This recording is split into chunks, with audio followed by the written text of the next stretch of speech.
중국의 그 4대 법난이라고 우리 불교가 아주 큰 핍박을 받은 그런 그 법난이 있었어요. 그때 그 중국에는 원체 넓은 나라기도 하지만 불교가 아주 왕성했어요. 그 4대 법난을 일으킨 이유도 이제 불교 유교라든지 도교라든지 그런 데서 이 불교를 망하게 하기 위한 그런 방법으로서 정부를 동원해 가지고 핍박을 주게 됐는데, 그 4대 법난 때 여러 종파는 뭐 한결같이 막 큰 피해를 받았는 거래요. 그래서 거의 망하게 됐어요. 그러나 선종만은 오뚜기처럼 일어날 수가 있었어요. 어떻게 일어날 수가 있었느냐. 선종은 일하면서 공부하고 공부하면서 일하는 그 가풍이, 즉 작업자족을 하게 됐는 거리. 그래서 그 어려울 때도 번창하고 오뚜기처럼 일어나서 오종칠가라는 그런 그 황금기를 맞이하는 그런 예가 있었습니다. 이 불교뿐만 아니라 세상은 여러 이제 변화를 일으킬 수가 있습니다. 그때마다 어려울 때마다 이 화두선은 발전할 수가 있었고 더 팽창할 수 있었던 것이 화두선이다. 그것은 왜냐? 일하면서 수행할 수 있는 생활선이기 때문에 그렇다고 할 수가 있겠습니다. 그래서 여러분께서도 공부가 어느 정도 되거든 그 행선을 좀 많이 익히세요. 우리 스님들이, 특히 수자들이 대체적으로 건강이 약해. 그것은 공부를 애쓰기도 하지만 좌선 위주로 공부했기 때문에 그 오랫동안 앉아 있다가 보면 자연스럽게 건강이 문제가 될 수가 있습니다. 즉 행선 위주로, 동선 위주로 그렇게 하면 건강도 좋아지고 공부도 더 활력소가 돼. 공부가 더 잘 될 수 있는 그런 계기도 될 수가 있으니까 그 행선을 좀 많이 하시기 바랍니다. 그러면 선을 하면 어떤 이익이 있느냐. 요새 뭐 선에 대한 이야기가 많습니다. 이 세속에서도 한 10여 년 전에는 웰빙이나 웰다잉이라는 말을 잘 썼어요. 웰빙이란 잘 살고 웰다잉이라는 말은 잘 죽는다는 뜻입니다. 그런 웰빙이나 웰다잉이라는 말을 많이 쓰더니 최근에 몇 년 전부터 힐링이라는 말을 많이 써요. 그 웰빙이나 웰다잉이나 힐링의 중심에는 불교의 선이 우뚝 서 있다는 것을 아시기 바랍니다. 아무리 외형적으로 갖추더라도 마음 공부를 안 하면 진정한 행복을 느낄 수가 없어요. 아무리 잘 산다 해도 수행이 잘 돼서 화두선이라면 순이란 그런 정도는 돼야 돼. 새벽에 눈 딱 뜨자마자 널 들려있는 그런 상태는 돼야 참으로 웰빙이 될 수가 있어요. 요즘 힐링도 그렇고. 그래서 공부가 더 잘 되면 깊은 그런 오메일려 그런 단계가 되면 삶과 죽음이 둘이 아니구나. 그런 것을 느낄 수가 있는 것이 바로 이 공부입니다. 이 선을 하면 첫째는 안심이 돼요. 마음이 편안해져요. 더 깊어지면 진정한 행복을 느끼는 것이 바로 선이다 할 수가 있습니다. 이먹고 어째서 무라고 했을까? 어째서 마사문인가? 이 본참공안을 처음에는 잘 안 되고 어정이 안 나는 것 같지만 어정을 참으로 지극하게 간절하게 성심성의껏 일으키다가 보면 어느 날 어정이 문득 나는 그런 문도 있고 아주 미미하지만 나는 듯 마는 듯 그렇게 나다가 차츰 어정이 어식의 호름처럼 나게 됩니다. 그 어정이 제대로만 나면 화두를 놓을 수가 없고 버릴래야 버릴 수가 없어요. 늘 목전에 소소영령해 늘 목전에 나타나는 그런 상태에서는 화두를 더 챙기지 말고 또 이먹고 하면서 화두를 또 들지 말고 그 상태를 그대로 유지하면서 밀고 나가요. 그러면서 더 집중해가면 화두가 점점 더 힘차지고 더 순일해집니다. 그래서 화두가 참으로 순일해서 행주자와 오묵동정에 조금 더 변함이 없는 그런 상태가 돼서 제대로만 들리면 그렇게 마음이 편해지. 이 화두가 낼 때는 이런 생각 저런 생각 뭐 별 생각 다 날 거리. 그러나 화두가 순일해지면 그런 생각들이 다 없어져요. 그러면서 마음이 그렇게 고요해지. 더 깊어지면 일부러 뭐 생각을 할래도 생각을 하기가 어려울 정도로. 그래서 중요한 것은 메모를 안 하면 이 생각이 안 날 정도로 그렇게 막 화두가 됩니다. 그런 상태가 되면 마음이 아주 고요해지. 더 고요해지. 마음이 고요해지면서 아주 편하게 돼. 그 예도론 말씀에 마음 편하면 됐지 뭐 더 바랄 것이 있느냐 할 정도로 그 정도만 돼도 더 이상 바랄 게 없어요. 그런 정도가 되면 아주 맑아져요. 어쨌든 그렇게 마음이 편안하게 되면 뭐 참 이런 망상처럼 망상, 괴로움, 불안과 공포, 시기와 질투, 뭐 노여움 그런 그 생각들이 다 꺼져버려. 남을 미워하고 싶어도 미움 자체가 되질 않아. 여러분 중에서 화라는 책을 읽은 분이 있죠. 그런 그 화도 일부러 내려고 해도 화 자체가 되질 않아. 화라는 단어 자체가 내 사전에서는 없어져 가고 있어요. 어쨌든 그렇게 마음이 편안하고 아주 고요해지면 마음이 맑아지면 그렇게 기분이 좋아요. 말로 글로 표현하기 어려울 정도로 기쁘다고 할 수도 있고 즐겁다고도 할 수 있는 오묘한 그런 기분을 느낍니다. 그런 상태만 돼도 사실은 뭐 더 이상이 없는 것 같아요. 그런 상태가 되면 즉 일체 본의 망상이 끊어지고 고요해지면 자기의 그 근본 자성이 서서히 드러나게 돼. 즉 근본 자성이 드러난다는 것은 근본 지혜가 드러난다는 거예요. 그래서 학문으로 보통 얻은 지혜는 한정이 있어요. 그러나 선수행으로 얻은 지혜는 바로 태양과 같다고 합니다. 그럴 정도로 자기도 느끼기 어려울 정도로 지혜를 느끼기도 합니다. 그럴 정도가 되면 자연스럽게 머리가 맑아지고 머리가 좋아지고 그래서 흔히 창의력이나 기억력이 더 초롱초롱하고 좋아진다고. 부처님의 그 제자 중에 주리반 타카라는 그런 그 제자가 있었어요. 그 주리반 타카는 참 안타까운 분이래. 부처님이 뭘 시킬 수가 없었어요.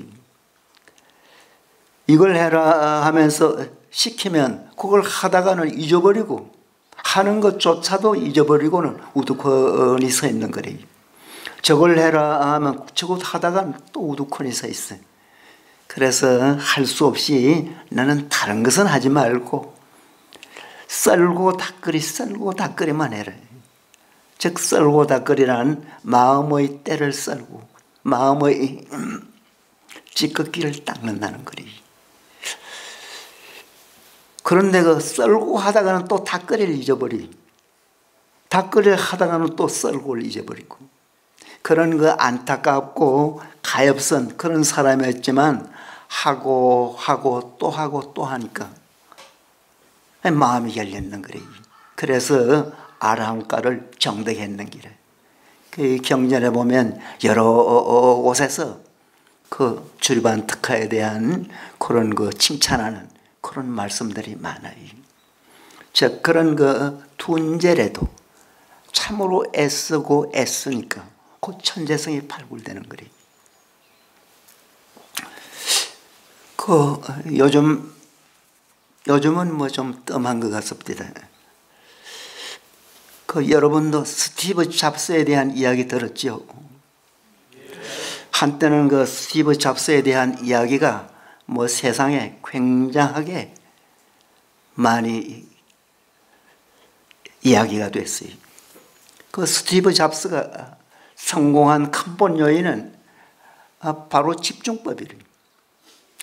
스티브 잡스는 출신은 삼류 출신이었어요. 태어날 때도 미혼모의 몸에서 태어나가지고 사흘 만에 본인의 뜻과는 관계가 없이 남의 집 양자가 됐는 거래요. 그 양자집에서도 양자로 들어간 그 집에서도 그렇게 잘 자라진 못한 것 같아요. 그래서 대학도 삼류대학을 겨우 한 학기 수학한 것이 그 전부라는 거래요. 그래서 당시에 세상에 하니 반세상인, 반정부적인, 반인륜적인 그런 그 무리가 있었는데 그것이 히피족이고 미피족이었어요. 그 미피족의 일원으로서 배낭 하나만 달랑 메고 인도를 무전여행한 적이 있었다는 거예요. 무전여행하면서 힌두교에서 집중법을 배웠는 길에, 즉 마음 닦는 법을 배우는 거예요. 그 뒤에 이제 불교에서 좀 더 본격적인 그런 수행법을 배웠다는 거예요. 그러고 나서 애플사를 창업해 가지고는 오직 아이폰에 빠졌는 길이. 그래서 그 삼류가 세계 최고가 됐는 거예요. 거기 수행이래. 그래서 그 스티브 잡스가 뭐 살아계실 때는 여러 이야기가 많았다고 해요. 그 삼성의 그 중력 출신이 우리 축수사에도 온 적이 있었어요. 그 중력의 그 이야기 들으니까 어느 날 그 삼성전자의 사장급들을 자기 집으로 초청을 하더라는 거래요. 그 집이 미국 LA에 있는데 6분이 갔다는 거래요. 갔는데 자기 방에 모시는데 뭐 방은 만들기는 근사하게 만들었는데 시설물은 거의 없는 길에 그 몇 가지 달랑 있더라는 거래요. 이 책상이나 의자나 이 의자도 자기가 직접 만든 그런 의자라고 하더라는 거래요. 우리 저 산골에 가면 노선님들이 쓰는 삐딱한 의자 비슷한 그런 의자에다가 아인슈타인을 좋아해서 아인슈타인 그 초상화가 걸려 있더랍니다. 그리고 이제 아이폰 여러 개 있고 그 자기 회사에서 만든 컴퓨터 있고 어쨌든 집에서도 늘 컴퓨터에 막 빠지고 아이폰에 빠지더라는 거예요. 그런데 점심을 내주는데 샌드위치 하나를 딱 주더라는 거예요. 샌드위치에 파만 잔뜩 들었더라는 거예요. 그 삼성 중력들은 참고 뭐 삼성 사장쯤 되는 분들은 잘 먹을 것 아니겠어요? 그 샌드위치에 파만 든 샌드위치를 주기에 못 먹겠더라는 거예요. 이분이 정신 이상자가 아닌가 하는 그런 느낌이 들더라는 거예요. 그분은 먹는 거나 입는 거나 일체 다른 건 생각지 않는 길에 오직 아이폰에 빠지고 빠지는 길이. 그래 빠지니까 세계 최고가 됐는 거리. 거기 선일이. 어쨌든 여러분은 그런 최고보다도 훨씬 더 대단한 그런 스님이 될 수가 있어요. 그게 바로 깨달음이라. 여러분 자신이 꼭 깨달음을 갖추어서 참으로 대단한 그런 공부를 꼭 체험을 해보시기 바랍니다. 어쨌든 이 공부는 그렇게 애쓰다가 보면 참으로 이제 대단한 경지를 느껴서 스스로 참 이 이상이 없구나 하는 것을 느낄 날이 있을 겁니다. 이 중국에 어떤 그 납자가 한 20여 년간 참선을 했다는 거예요. 그분은 좀 얌전한 그런 형이었던 것 같아요. 그 20여 년간 이절저절 다니면서 나름대로 한다고는 했었는데 정말 공부다운 공부가 안 되는 거예요. 그래서 이런저런 고민을 하다가 난 금생에는 공부하고 인연이 없는가 보다 그런 생각을 하게 됐다는 거예요. 그래서 막 금생은 이걸로 내 생을 마감을 하자, 즉 자살을 하다는 그런 결론을 얻었는 거예요. 그래서 주변을 정리하고는 어느 날 자살할 곳을 찾았는 길에, 그곳이 어디냐, 중국에 가면 양자강 지루인 위수라고 있답니다. 위수에서 빠져 죽자 그런 생각을 했는 거예요. 참 모든 걸 정리하고 제 위수에 큰 나룻배를 탔는 길에, 큰 나룻배를 타니까 막 눈물이 비오듯 하는 거예요. 울다가 보니까 어느 사이에 그 나룻배가 강 중간으로 가고 있는 거예요. 큰 용기를 내가지고 후닥닥 강물로 막 뛰어들려고 했는 거예요. 그랬더니 누군가가 뒷덜미를 막 확 잡아 당기더라는 거예요. 그래 보니까 뱃사공이래. 그 사공 말씀이, 웬 중님이 나 여기 돈벌이 하는데 와서 죽으려고 하느냐고. 공부하는 중님인 것 같은데 공부를 얼마나 해봤느냐. 그렇게 공부함내 말만 번지르르하게 하고 왔다 갔다 하니까 공부가 되나. 너처럼 공부도 못한 그런 중님의 엎덩어리 몸은 물고기도 피할 거예요. 참으로 애써봐라. 그러고 안 되거든 자살을 하든지 알아서 해라 하면서 호통을 치더라는 거래요. 그렇지 않아도 부끄러운데 그 이야기를 들으니까 막 앞에 캄캄한 길에. 그래서 거기서 대단한 발심을 하는 길에, 내가 여기서 이 자리에서 깨치지 못하면 난 배를 떠나지 않겠다. 앉으면서 막 이먹고 하면서 죽자 사자 했는 길이. 불과 몇십 분 만에 진정한 어정이 나더니 그냥 막 산에 들어가는 길이. 자기도 놀랄 정도로. 어쨌든 뭐 애쓰는 길이. 사흘 만에 깨쳤어요. 사흘 만에 깨치고 나니까 그렇게 기분이 좋은 기라 그냥 덩실덩실 춤을 추니까 뱃사공 그 선지식이, 이 중님아 부끄럽지도 않나. 20여 년간, 지금 나이가 몇 살이나 50이 훨씬 넘은 것 같은데 요즘 50이라면 뭐 청춘에 들어갈지 몰라도 그 당시만 해도 이미 노인축에 들어갔다는 거래요. 그 황혼이 돼가지고 여태까지 뭐 했느냐고 큰 야단을 치면서 이 공부는 진정으로 발심해서 정말 간절하게 해야 된다. 그렇지 않으면 너처럼 이 못난이가 돼서 이제 50이 돼가지고 뭐 깨쳤다고 그것도 그렇게 부끄럽지 않냐고 뭐 호통을 치더라는 그런 그 일화가 있습니다. 이 공부는 얼마나 발심하고 발심을 했더라도 얼마나 지극하게 간절하게 하느냐가 키포인트를. 그래서 참으로 발심하면 이 공부는 의외로 쉽다는 거리. 그래서 예들은 말씀 중에서는 여반장이다 그런 말도 있어요. 이 손바닥 뒤집기보다도 쉽다는 거리. 즉 바로 보고 바로 느끼면 된다. 그럴 정도로 참으로 발심해서 진정으로 애쓰면 여러분이야말로 최상의 길을 걷는다는 것을 스스로 확인해서 이상의 길이 없구나.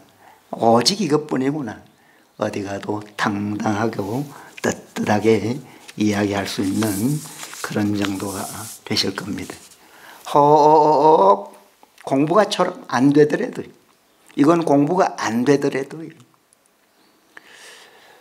공부가 잘 안 되더라도 새벽에 눈 딱 뜨자마자 화두가 들려있는 그런 상태까지는 꼭 해. 공부가 안 되더라도 그 정도만 돼도 보통 공부가 잘 된다. 뭐 좀 당당하고 큰 소리가 나오는 그런 정도가 됩니다. 그러나 그걸로 만족해서는 안 되고 어쨌든 새벽에 눈 딱 뜨자마자 늘 달려있는 그런 상태까지는 꼭 되도록 해.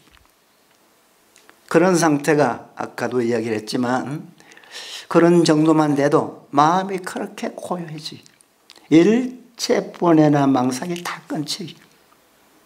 미움이나 남을 뭐 싫어한다, 좋아한다, 일체 그런 잡스러운 생각이 다 감춰서 마음이 그렇게 고요하고 그렇게 편히. 그런 정도만 되면 건강에 대해서는 조금도 신경 쓸 거 없어요. 웬만큼 어디가 안 좋다, 뭐 괴롭다, 어렵다, 힘들다. 이 그런 거 정도는 뭐 저절로 좋아져요.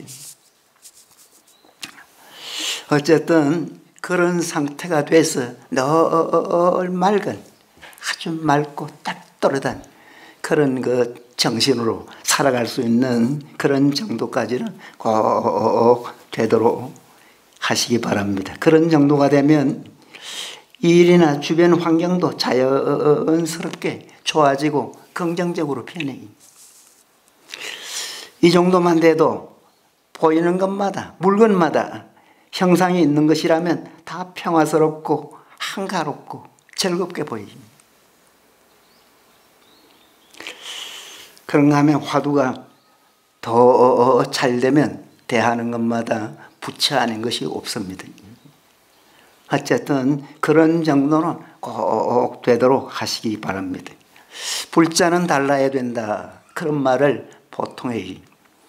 일반 불자에게도 그런 말을 해요. 그런데 여러분은 참으로 달라야 돼. 여러분이야말로 달라도 참으로 달라야 돼. 그래서 여러분에게는 주사위가 제대로 던져져 있어요.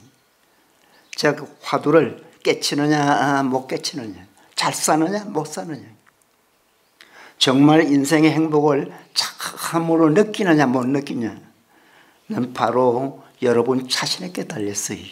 즉 얼마나 발심을 하고 얼마나 간절하게 하느냐에 달렸다고 할 수가 있겠습니다.